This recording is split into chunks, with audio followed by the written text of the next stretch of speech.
కామారెడ్డి జిల్లా నసరులాబాద్ మండలం నాచుపల్లిలో విషాదం చోటు చేసుకుంది. భారీ వర్షానికి ఇంటి వెనుక ఉన్న చెట్టుపై పిడుగు పడింది.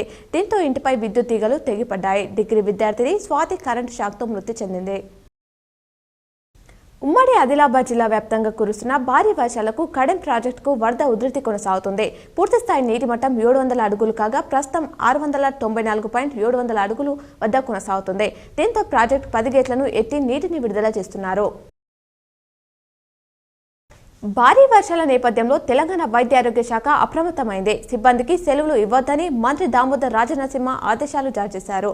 డాక్టర్లు సిబ్బంది హెడ్ క్వార్టర్స్లోనే ఉండాలని, అంబులెన్స్ సర్వీసులను సిద్ధంగా ఉంచుకోవాలని సూచించారు.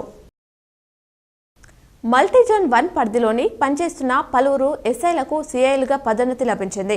ఈ మేరకు 2012 బ్యాచ్కు చెందిన 10 మంది సబ్ ఇన్స్పెక్టర్లకు ఇన్స్పెక్టర్లు పదోన్నతి కల్పిస్తూ ఉన్నతాధికారులు శనివారం ఉత్తర్వులు జారీ చేశారు. వీరికి త్వరలోనే సిఐలుగా పోస్టింగ్లు ఇవ్వనున్నారు. కాగా నిజామాబాద్ యూనిట్లో పనిచేసిన అద్దే పూర్ణేశ్వర్, బుర్ర నవీన్లకు సిఐలుగా పదోన్నతి లభించింది. సీజనల్ వ్యాధుల నియంత్రణ లక్ష్యంగా అంకిత భావంతో కృషి చేయాలని కలెక్టర్ రాజీవ్ గాంధీ హనుమంత్ క్షేత్రస్థాయి అధికారులకు సూచించారు.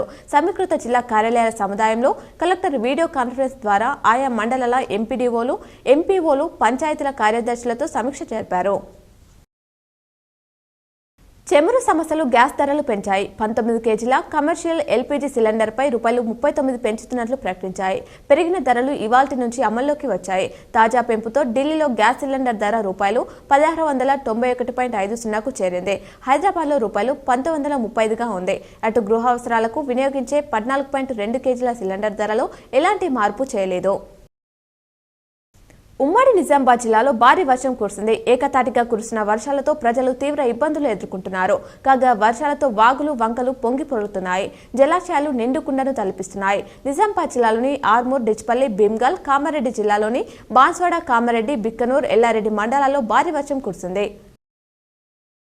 జిల్లాలో భారీ వర్షాలు కురిసే అవకాశాలు ఉన్నాయని వాతావరణ శాఖ చేసిన హెచ్చరికల నేపథ్యంలో నిజామాబాద్ రెవెన్యూ డివిజనల్ కార్యాలయంలో కంట్రోల్ రూమ్ ఏర్పాటు చేశామని ఆర్డీఓ రాజేంద్ర కుమార్ తెలిపారు.